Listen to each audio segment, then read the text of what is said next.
So welcome to part 2 of the videos for topic 5, fluvial processes, where we're going to talk about channel response.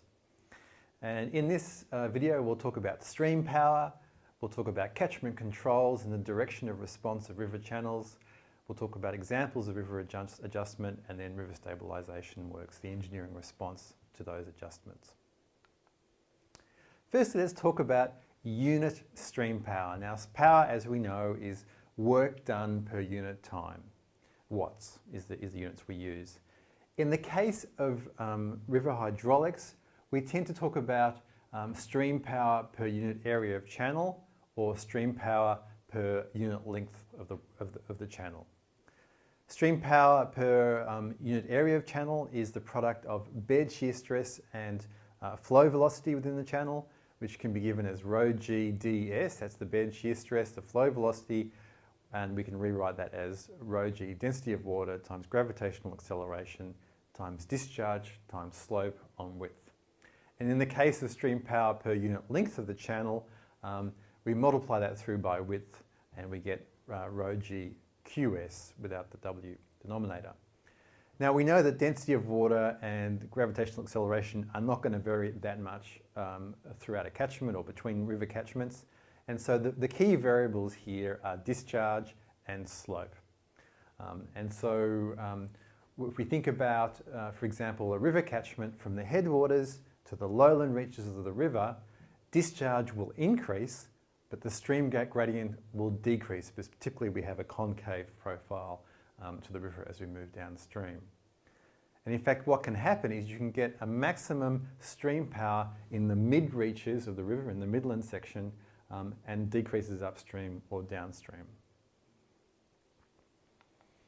Stream power has been used as a criteria for identifying what channels will be stable and what will be unstable, and there's a number of cases of this in your textbooks which you can have a look at. Typically 35 watts per square metre, or around about that amount, is thought to be a good threshold for a stable channel, and above that threshold will get erosion, so at higher unit stream powers. Now, I want to talk a little bit about this conceptual model, and we're going to apply it to some examples in a moment.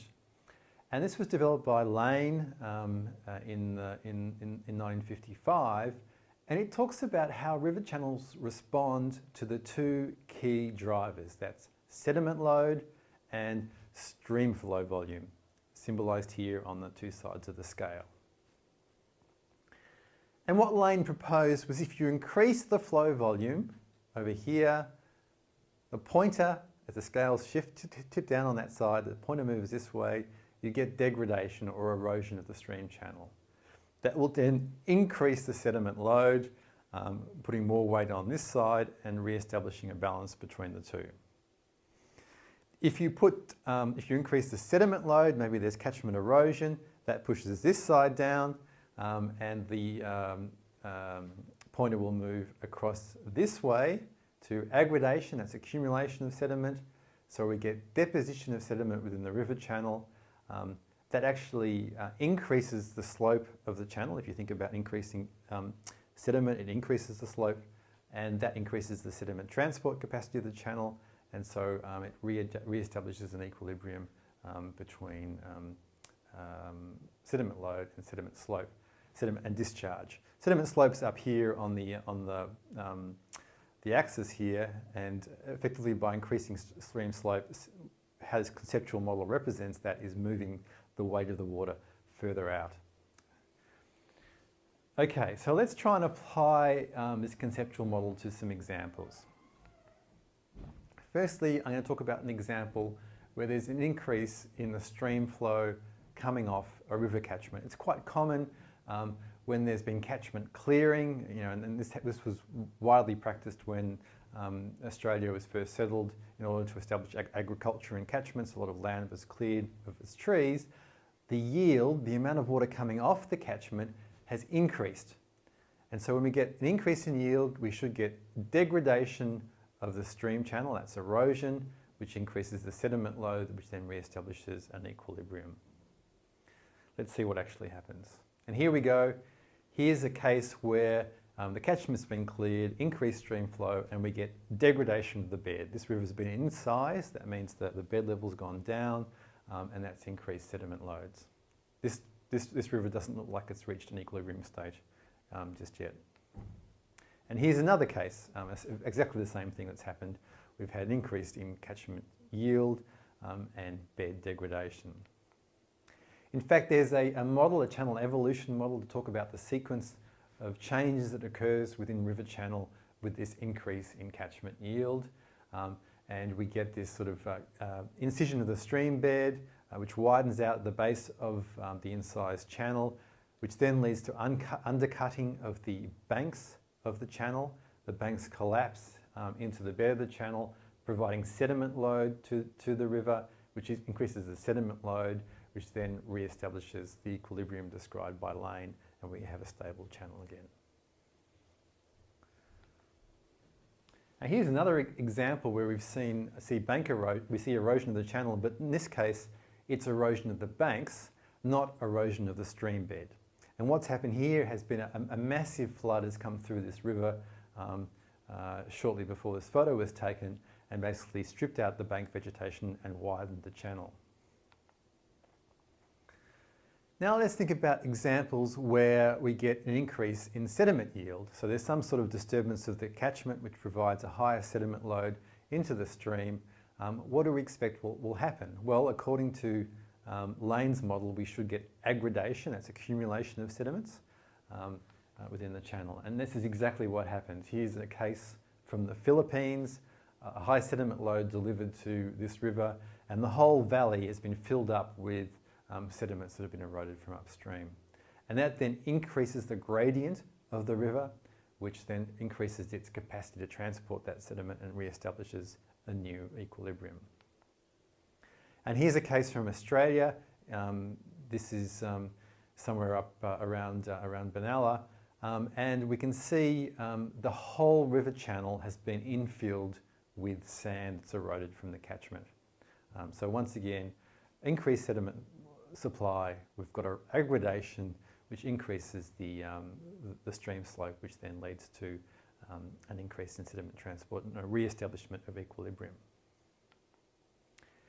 Now, not all erosion or deposition that we see in a channel is the result of some sort of human disturbance. In fact, some erosion, some deposition is a perfectly natural feature of an active natural channel. In a meandering channel, it will get cut-offs like we see here.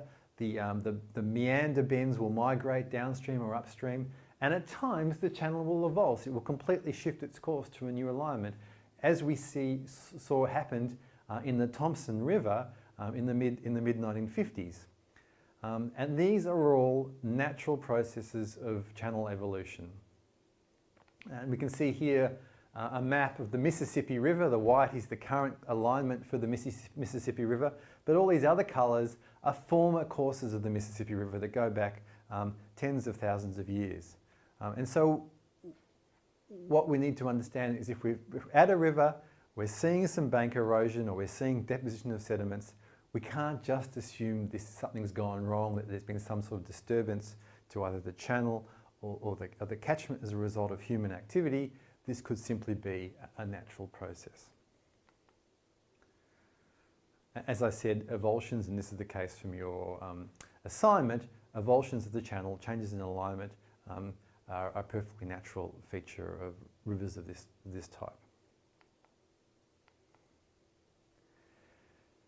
However, this kind of erosion and deposition, mobility of river channels can be inconvenient. It can threaten infrastructure, it can present a problem for property boundaries, and it can prevent access to land that's owned by a farmer or for some other purpose. And so there is an interest in trying to stabilise river channels and prevent this erosion occurring. And there's a range of measures that can be undertaken to achieve this stabilisation. In this case, this bank's eroding, and there's been some protection, rock protection placed in the toe of the bank. That rock has been sized, so it's larger than the size that will be transported by the flow in the river, probably at bankfall conditions. and so it's stable and it stabilises the bank and prevents erosion. This is a concrete revetment which does pretty much the same thing, although of course the concrete is even more erosion resistant than the rock. These are retards. They're relatively impermeable structures placed along the riverbank that's eroding.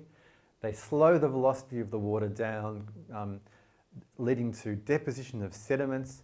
Vegetation can become established in those sediments and further lead to more slowing of the velocity and greater deposition with a positive feedback. And this is the same site again after that process has had time to develop, and we see good establishment of vegetation along this, what was formerly an eroding bank. This is a similar structure. It's actually called a retard this time.